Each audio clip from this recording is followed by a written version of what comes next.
There we are. Imperator with his Wood Elves taking on Arkhan the Black and his Vampire Counts. This is round 2. Arkhan leads 1-0. So, starting with the Vampires, how about that? Looks like we're going to have a similar army to what we saw last time. So, Skeleton Warriors, but no Graveguard actually. So, looks like we've... Oh yeah, he's bringing a stronger Air Force this time. So, you got 4... Wait. Yeah, 2 Skeleton Warriors and 2 Graveguard. He's going to have 2 Terrorgeist in the air this time, 2 Fellbats, and a unit of Vargeist. And in order to pay for the additional aerial units, he's going to sacrifice one of his Blood Knights by the look of it. So, yeah, this is a Black Knight with Lances and Barding. And over on the left flank, we're going to have Black Knights with Lances and Barding. So, absolutely no Blood Knights now, focusing instead on his Air Force. Now, for the leadership, we still have the Von Karstein Vampire Lord with the exact same loadout we saw before, except he has Flock of Doom this time on top of his Night Storm. Now, for the Wood Elves, we got 2 Sisters of Thorn. I like this pick quite a lot. A good unit to bring. And then backing them up, we've got the complete opposite of what I think Arkhan was expecting, since he brought a stronger Air Force. And what we're going to see here is 1, 2, 3, 4 Eternal Guard with shields. Obviously not to block missile fire, but it gives them an extra 8 melee defense, which is quite valuable.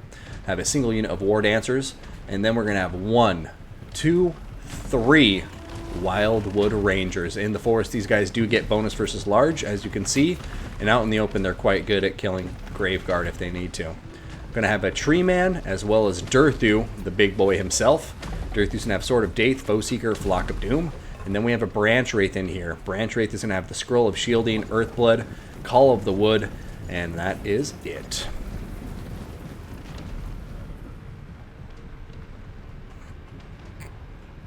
Now, the biggest risk, I think, for Arkhan's army right now is if the Wood Elves can kill his ground units, then his flyers are screwed. Now, the main benefit for Arkhan is obviously he has 2 mobile ground units in the form of these Black Knights with Lances and Barding, which essentially means that unless he messes up, nothing is going to catch these from the Wood Elf side, so he shouldn't need to land his flyers as long as he has some units on the ground.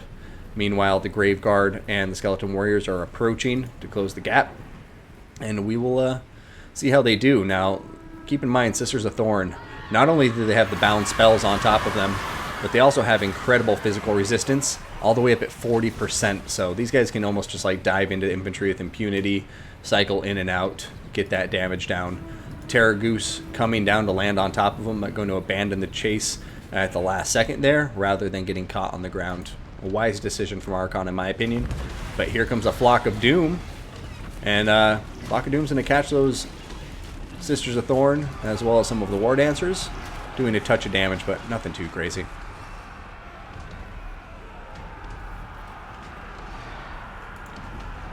Looks like he may be trying to get in position for some breaths, but look at this, guys. The Wildwood Rangers are coming out, and as I mentioned, they're very good against Graveguard. You know, they're taking some damage, of course, but they're cleaving their way through them. And in terms of the Skeleton Warriors, they're just like making minced meat out of them. Over here, a breath going into the Sisters of Thorn. Some zombie summons coming down here, looking like the Graveguard are trying to pull through them to save themselves. And the Sisters of Thorn are actually doing some good damage against these guys. Black Knights coming in for a beautiful rear charge on top of the Wildwood Rangers, though. However, the Eternal Guard are coming out to counter that, and if the Black Knights aren't careful, they're just going to get sandwiched between 2 anti-large units. Over here up in the air, Kurzef and her hair has been popped, and the Terrorgeist are down on the ground.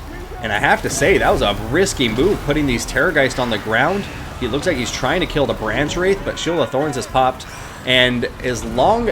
Oh, man, yeah, look at the damage these Terrorgeist are taking on the ground. You have the Wildwood Rangers in here, all sorts of units, and I just really think that was a misplay from Arkhan. He's going to be able to get out there. I don't think he's in danger of losing the Terrorgeist completely, but yeah, he's just taking a lot of needless damage as far as I'm concerned.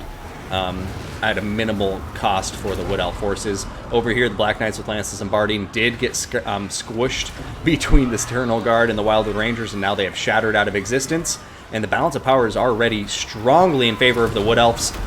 They are going for just breath after breath, and they have successfully shattered the Branch Wraith. So Branch Wraith has been killed. That's a big loss, obviously, for the Wood Elf forces here. But I don't know if it's going to matter too much in the end. I mean, Invocation Heck will probably come in here soon.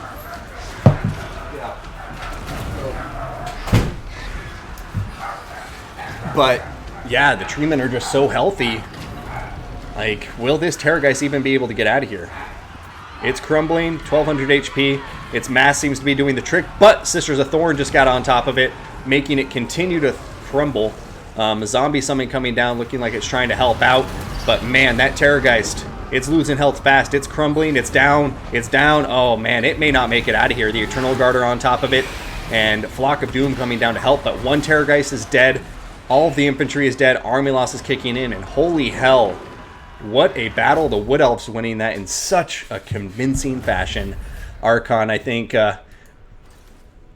was really worried about another Shetland Apache build, and as a result, overcompensated in the Air Force, and that really bit him in the ass because this Wood Elf army, holy hell, it was strong. I mean, good job to him killing off the Branch Wraith. That was a nice snipe on his part, but the Treemen took like no damage. The Wildwood Rangers just getting so many kills, just chewing through the undead front line, and the Eternal Guard just, you know, obviously armor piercing bonus versus large. They were more than capable of defending the back line, and Sisters of Thorn too. Also just great debuff magic, and not to mention the poison arrows. These guys are, I guess not arrows. What do they fire?